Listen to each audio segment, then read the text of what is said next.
Welcome to the Cosmic Games podcast. We are your hosts, Kate and G, and this is the podcast where we decode the cosmic vibes of your favorite albums and the people that help bring them into the universe. Okay, welcome back. We are back.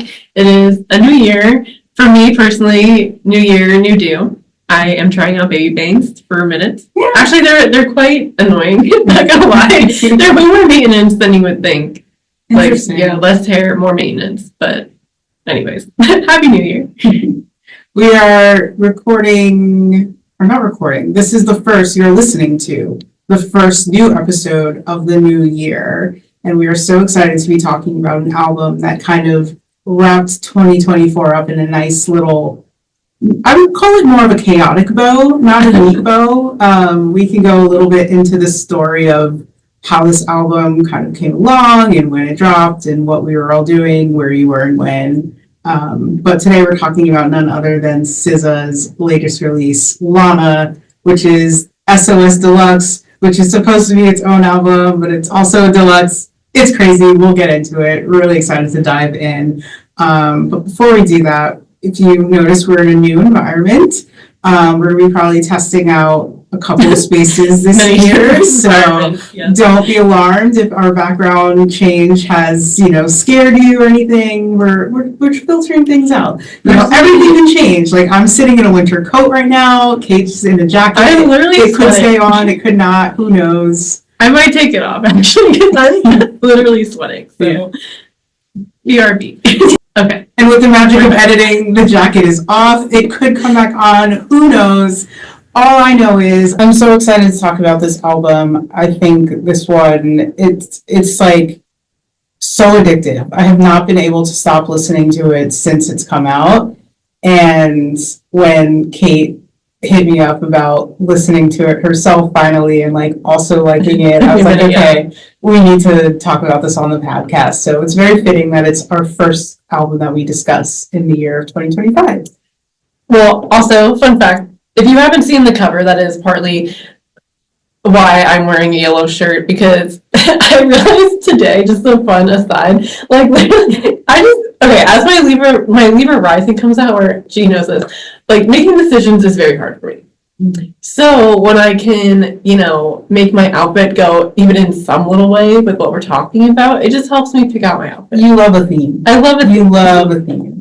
So if you've seen the album cover, SZA is a bug wearing a very bright yellow outfit. So this is my ode to okay. That. I was needing the explanation because you're like, I wore yellow for a reason. I'm like, I'm not picking up on the reason, but now it makes sense. Okay. I kind of was half expecting tentacles and antlers, but I'm glad. I had ideas, yes, for antennas. You're also very lucky I did not show up. I actually have a large winter coat in highlighter yellow. Ooh. Next time. I almost showed up in that. Next time. You're lucky I didn't. But yes, I feel like when I listened to this album at the very end of last year, just the first song, I was like, okay, this is definitely my album, possibly of the, setting up my 2025. Let's talk about that for a second, because this is the second time SZA has done this. Now, when she dropped SOS, it was at the end of 2022. Mm-hmm. And I have a tradition on my socials where I'll post my top 10 favorite albums of the year. And leading up till the end of 2022, everyone knew SZA still had an album to drop. So I waited to post my favorites until SZA dropped because I knew she was going to be in my top 10. Yeah. But the album carried all the way through 2023 to the point that a lot of people think it was released then. Cut to ending of last year, where everyone knew SZA was due to release 2 albums. It was supposed to be 2, the deluxe of SOS, and then a new album, which was supposed to be called Lana. And she went on a stream and said, by the end of the year, I'm going to have new music out. So no one believed her. They're like, it's already the end of November. December's next week. You're not putting out an album. Why are you lying to us? And then Kendrick dropped. And then they announced the tour together. So then everyone was like, maybe she wasn't lying. Maybe an album is coming. Then she started teasing and was kind of hinting with a countdown to something. And the album was supposed to come out in like the middle of December. So I was waiting very patiently. I think it was like December 9th or 10th or one of those days.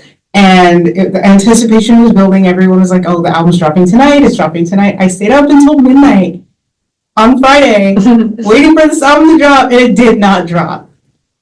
So panic ensued, because of course it did. Everyone's like, where's the album? Where's the album? Silence from SZA, nothing.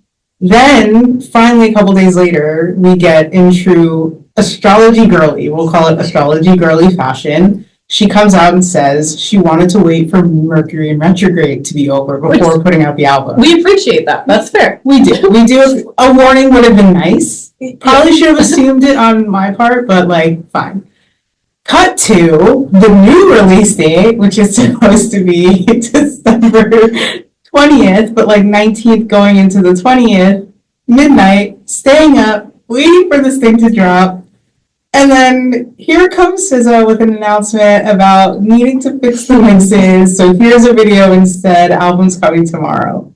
I stayed up till midnight waiting for this, and again, no album. Wake up the next day, because she's like, it's coming in the morning, no album. So I spent all day Friday waiting for this thing to finally appear, and luckily, 3 o'clock Eastern time, because, you know, when she said morning, it was Pacific time. The album finally arrived. So it was a bit of a journey, it was a bit of a saga, but it was definitely worth the wait. You know what? Okay, not to like jump so far ahead, but I didn't think about that. And I know that at the end of the episode, we normally talk about zodiac sign, but this is very interesting because did that decision then push it to a different zodiac sign? Yes. Interesting. Yes, I wonder if she knew she did that.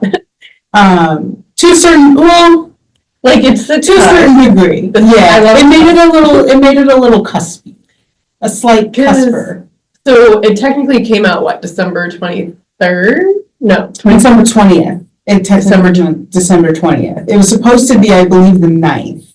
So it would have remained in the same sign, but like firmly in that sign. Whereas now it's kind of encroaching on Capricorn territory. I can give away the sun because we know. Okay, yeah. Capricorn starts December 22nd, so it is very much a cusp, yeah. Dangerously close to switching signs on this thing. But yeah, it was an ordeal to finally get to hear this thing, and it was a blessing to finally get to hear it. And now it's an honor to get to talk about it.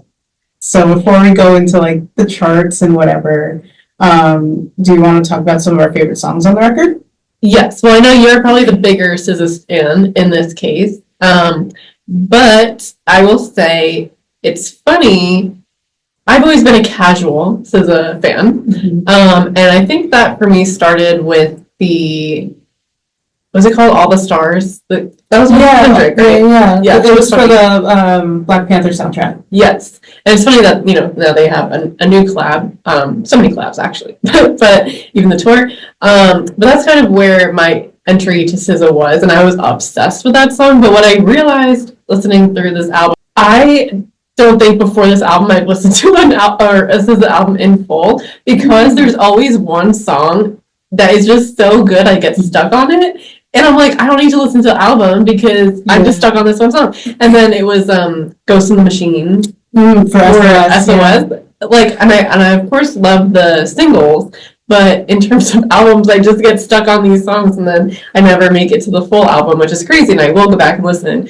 So yes, this was my first album that I like really dove into. What grabbed me and was like, oh, I know I'm gonna love this album was the first track, because it just really described this growth period that I feel like I'm in, and felt kind of Scorpio in ways of like, you don't have to tell me because I already know. What's the everything I love, I gotta let go. Something along those lines. Yeah.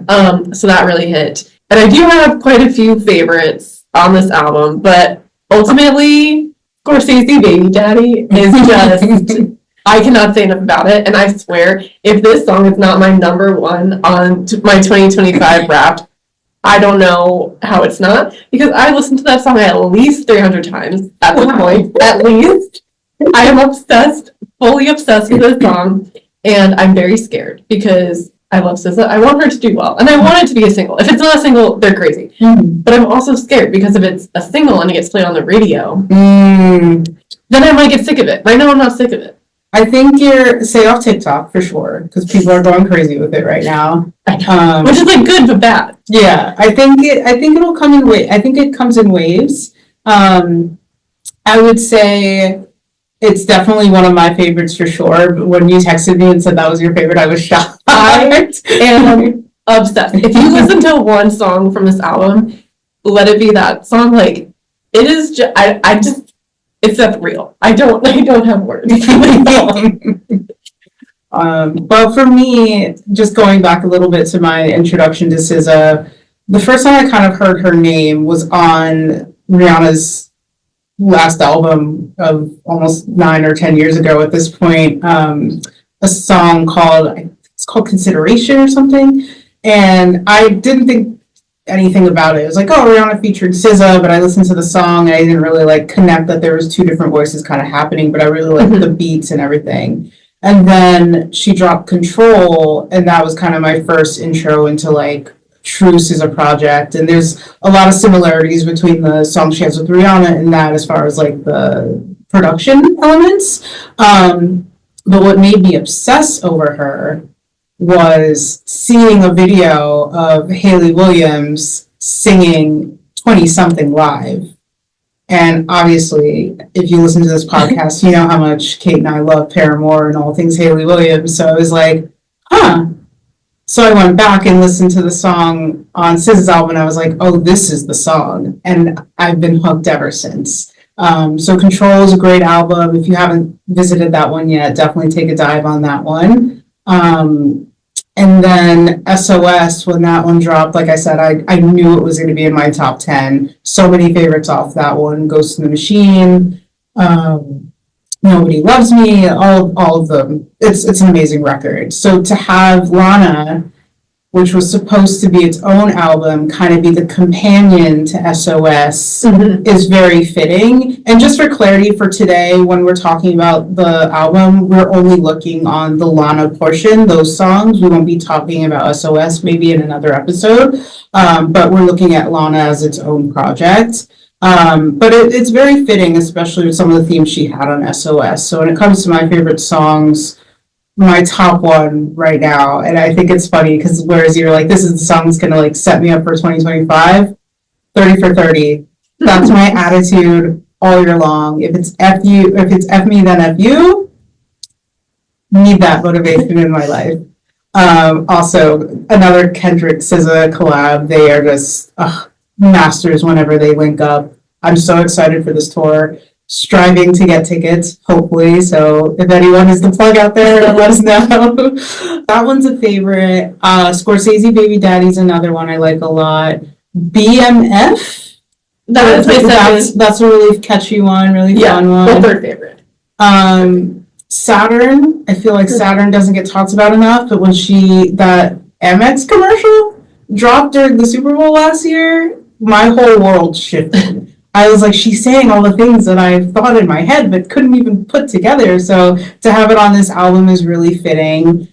And then Another Life is one that I've kind of latched onto recently, where I was coming home from an event of which, I saw someone that kind of like triggered thoughts, and this song was kind of playing on my way home, and I was like, oh, yeah. So that one became one of my favorites after that too. But the whole album is amazing. Another thing I'll shout out real quick, Cry Baby, that ending sequence of I Know You Heard Stories About Me, most of them awful, all of them true. Like, oh, so good. I could go on and on and on, but I'll stop there. Well, it's funny because like I feel like this album almost has two sides, and well, if you listen to our last episode, we talked about like our energies for this year, and you were saying, you kind of want to bring the fire and that energy, and I was saying I kind of want the earth and more balanced energy. And it's funny because when I look at this song list, Chill Baby was another one that I really like. So we definitely have like the opposite favorites. Yeah. Probably for good reasons. But honestly, this album in general, I was really, really impressed with, especially it being my first full SZA album listen through. And of course, like I think she's so talented.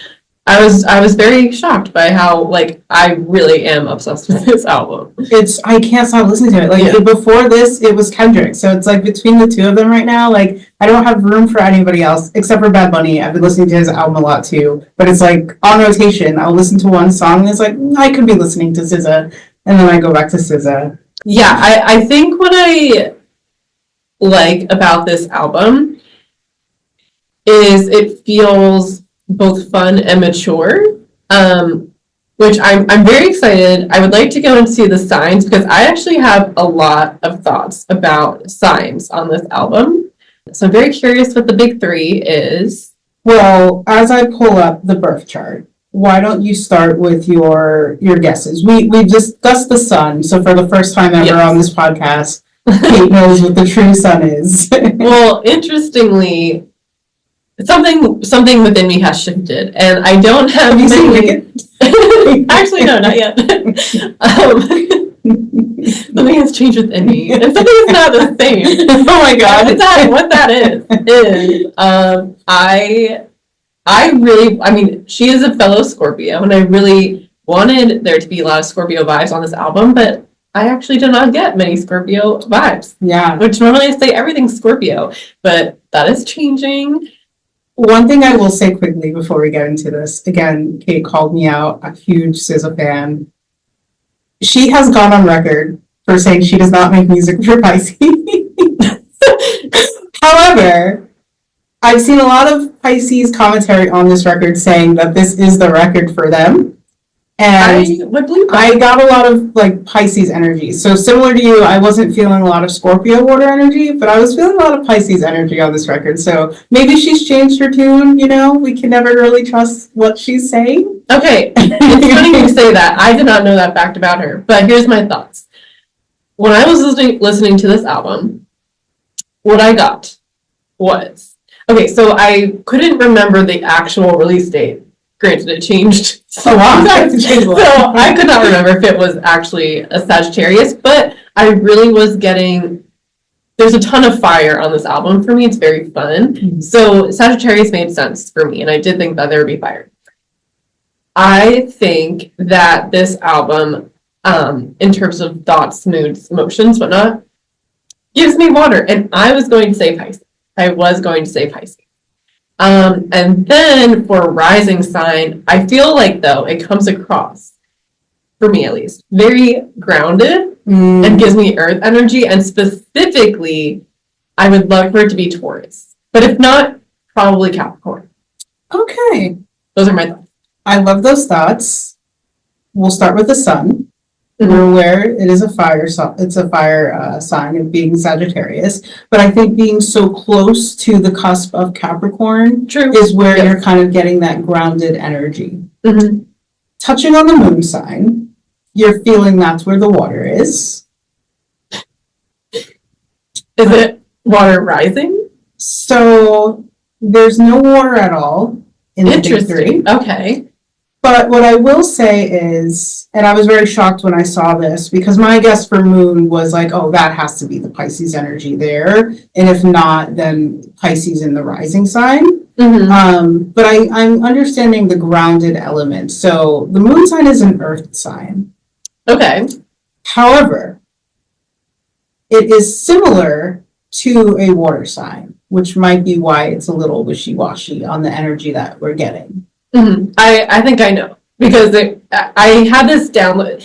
When we get these downloads and we ignore them, that's what I did. It's Virgo, isn't it? It's Virgo. It's a Virgo moon. So when I saw that, I was like, that kind of makes sense. Mm-hmm, mm-hmm. And I think no matter what, and I think we've touched on this in a couple other episodes, where obviously there's so much at play when we're doing these albums and the albums come out and the person writing music and all of that. So like SZA is a Scorpio sun, so there will always be that kind of element intertwined in the music, but also like when she was writing the record, you know, things like that. And like we've seen from how she put this out, like she cares about what's going on in the stars too. So I think the Virgo grounded kind of like also something to bring up. Sorry, I'm like getting downloads myself. Another SZA lore fun fact.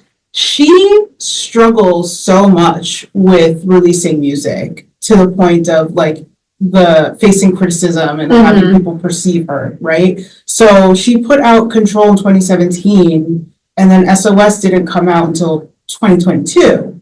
So this is kind of the quickest turnaround we've ever seen from her when it comes to like having a release back to back too. So that's kind of playing into like the groundness of like, I'm trying to do this as a career. These are the steps I have to take in order to have it be consistent and all of that kind of thing. So maybe that's kind of the grounded energy around this album too. Like granted, 2 years for Deluxe is still a bit of a long time, but it's fast for SZA's timing. But I'd say also like Virgo specifically, it's funny because I remember you sending me that post of she said like, I need to get my mixes right. And Virgos are they're very perfectionistic. Perfectionist. So kind of makes sense actually. Yeah. I forgot about that part too. Yeah, there it is. Now for the Ascendant. So this one makes sense to me. You thought there was ground here. Is it air? Yes. Okay, I also got a lot of air on this album. I kind of want to say Libra or Gemini. It's either Libra or Gemini. It is Gemini. Okay. And I think going back to something you said before too about it being two sides of the record. Wow. Perfect sense. Plus, King Gemini himself, Kendrick Lamar, is on the record. So he probably came in and was like, no, take this energy. So it definitely makes sense. This is a big three that is pretty solid. It's kind of funny that there's no water at all. But I think she's enough water for everything. I am curious on this one specifically, two other signs that I will ask you, which is one, the Mercury and the Venus. So the Mercury is Sagittarius. Okay, that checks out. And the Venus is Aquarius. Okay. This makes a lot of sense. So I do want to say, before we like assign a song to each of the big three, I was thinking deeply about Saturn because that seems like kind of the single right now. And since I knew we would probably talk about that one, I was like, what sign do I think this is? And originally I wanted to say Pisces, but then when I thought about it, I was like, this is Aquarius. Yeah. To a T. Yeah. So it kind of makes sense. Yeah. Another fun fact, SZA is an Aquarius rising, like myself. So Scorpio Sun, Aquarius rising, twinsies. Love that for you. Thank you so much. I love it for us, actually. Yeah. Well, no, I feel like she speaks to us. Yeah. But in general, okay. So thinking through the songs on the album, I love this for the album. I love that it's a Sagittarius because I was torn. Okay. So as we already talked about, love Scorsese, Baby Daddy. That song is a fire song. You cannot tell me otherwise. I really initially got Sagittarius, but then the more I listened to it, I was like, nah, this is a Leo. But I also could see that being the Sagittarius song. I would say Scorsese, Baby Daddy is a Sagittarius song. When you said that, it resonated more than Leo. It gives... I mean this in the kindest way.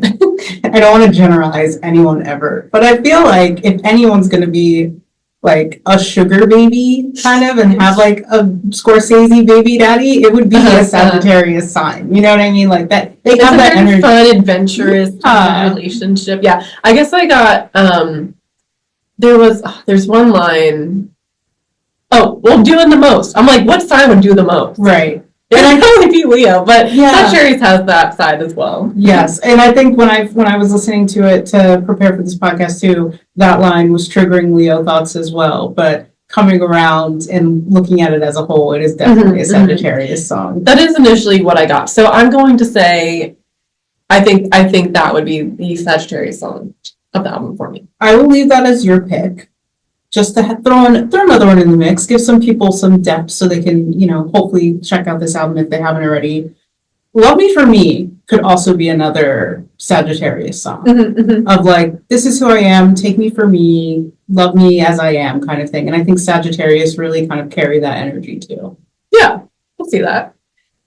All right, hit me with your pick for the moon sign, which was Virgo.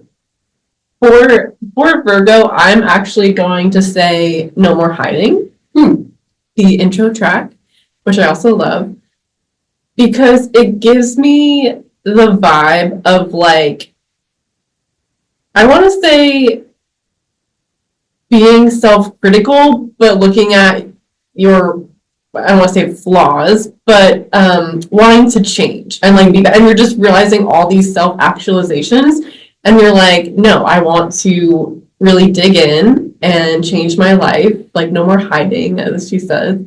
And yeah, it just gives me this energy of like growth.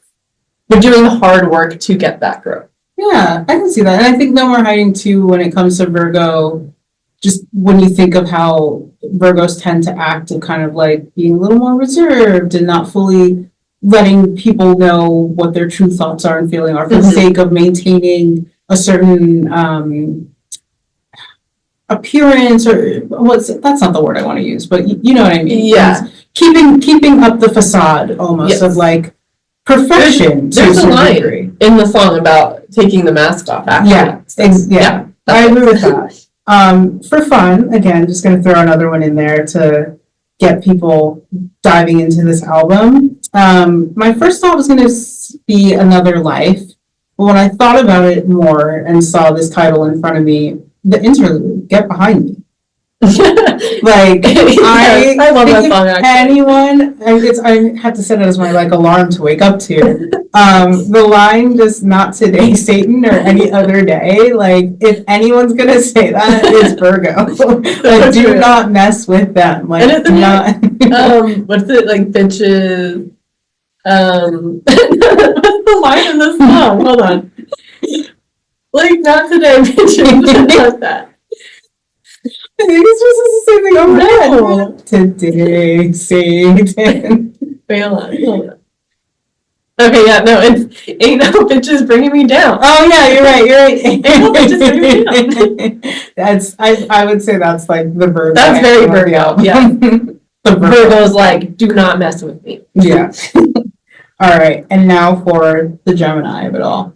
I got a two-sided energy, I guess, because half of the songs are so like fun, bubbly, like I'm out here not thinking about what I'm doing, I'm just having fun. But then the other half, it almost seems like she went home and then she was thinking about what she did and like, wait, like I gotta make some changes in my life. Yeah. It's kind of what I got from this album. But as far as a song, I don't know. Gemini is hard. I mean, I definitely got the vibe, but I got one. The only answer for this and why you might be struggling is because there is only one. And I don't think it's on your radar because it might not be one of your favorites. So you gotta listen to it. It's been hard for me to get past Scorpio. Technically, just keep playing it over and over and over. So if it's on the second half of the album, it's in the beginning. So I think you're skipping it to get to Scorsese's baby. Also very possible. 30 for 30. Gemini. You've got the two. Okay. You've got the King Gemini. And also you have the duality of like, do I let him bump his gums or get him whacked? Like, it's just this meditation in showing restraint or going all out and just kind of, to borrow from Scorsese Baby Daddy, doing the most, you know? And I really would love to know if she wrote this before or after she went on that person's stream, the call and response of like, chat. Do you know what I mean? Like, that's very Gemini as well, because Geminis love to communicate. Exactly. Yeah. It's a heavy in the communication themes, heavy in the thought themes of like, is this what I do? Is this what I do? Should I do this? Should I do that? Is how I'm acting the right way kind of thing. And I am just addicted to this song. And also another little known fact about Geminis. A lot of people assume they're like two-faced, two-sided, all of that, whatever.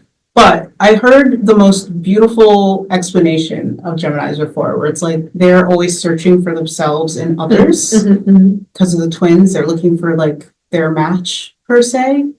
And I feel that energy so much on this song between Kendrick and SZA, where it's like they're matching each other's energy to a certain degree. Where I think Kendrick is on this wave of just like F everything, like come at me, I can take you on, I'm gonna be the best. And I think SZA, I remember watching her on the stream and like she was on with Lizzo.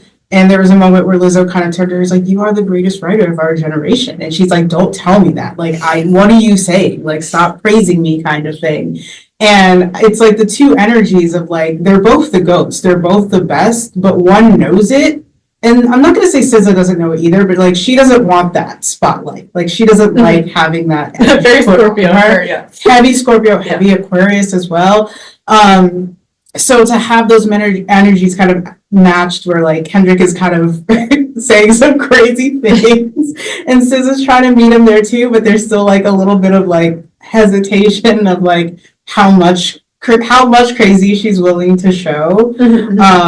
I think kind of speaks to that too, of like they're searching for their matching each other, and they've kind of found that, as you know, they create so much beautiful music together, but on this song in particular, it is just a quintessential Gemini's track. Yeah, that with your explanation, like 100%, that has to be it. But actually, your fun fact reminded me of a fun fact that I meant to bring up that I forgot to bring up. So when I was thinking through, as I was saying, for Saturn, that it would be in Aquarius, because originally, so as I said, I was thinking Pisces. And then I was thinking about, well, what planet rules Pisces? It's Neptune. But guess what planet rules Aquarius? It's Saturn. Like, just can't make this stuff up sometimes, you know? Yeah. We're in there, you know? Tinfoil hat. It all makes sense. But there are some songs, just some wild cards, that I definitely got signs for. So I think you feel the same, but what do I do? Yeah. 1,000% a Scorpio song. Yeah, that's her sneaking the Scorpio energy into her. It's like revenge, like if you do me wrong, you are cut out. Yeah. That's kind of the vibe. Yeah. Also, BMF, to me, that's actually where I originally got air from, like when I did feel some air vibes. But that's a Libra song. It's such like, very much like crushing. Yeah, crush, fun, kind of, very light and airy. Kind of falling in love with everyone too, because when you think about the lyrics, like, guy from Compton, guy from Detroit, like, different on each verse, yeah. Okay, yeah. So that definitely gives me Libra. I think the only other one I already talked about was Chill Baby, which was very ground for me. Before you even said it, I just had the download of like, oh, maybe we should talk about Chill Baby and how that's a Taurus's anthem. I don't know if I said it or not, but yeah, that's basically what I got. I was like, it's very like sensual and just feels very relaxing, and just like living the easy, not to say easy life, but you know, Tauruses want to go the easier route. They want things to make sense. The path of least resistance. Yeah. Well, we did it. We tackled the behemoth that is Lana. An amazing album. I think we're gonna go now and probably listen to it again. We're gonna listen to Scorsese Baby Daddy at least 10 times in a row. I need you to feel the power that is 30 for 30. I definitely don't like it. It's just nothing can top that song for me. Well, we'll each have our respective listening sessions. I personally have never seen SZA live. I think you have. Yeah. I saw her in 2023, I think it was. Or maybe March of what is time? I've seen her once, and I need to see her again. She's an amazing performer. This album is the one that made me. Well, obviously, I gotta see my favorite song live. But I am looking forward to. At least she's touring this year. But yeah, I really enjoyed diving into this album. And I guess for this year, let us know. We've gotten a couple suggestions. So if you have a suggestion of something that you would like us to cover, please write to us or whatnot. Thank you so much for listening to another episode of Cosmic Cadence. We'll see you next time. Thanks so much for listening to the Cosmic Cadence podcast. If you like what you heard, please take the time to subscribe and like, rate, and review wherever you listen. It really helps us out. You can also find us on socials at Cosmic Cadence Pod on all platforms. We'd love to hear from you, and we'll see you next time.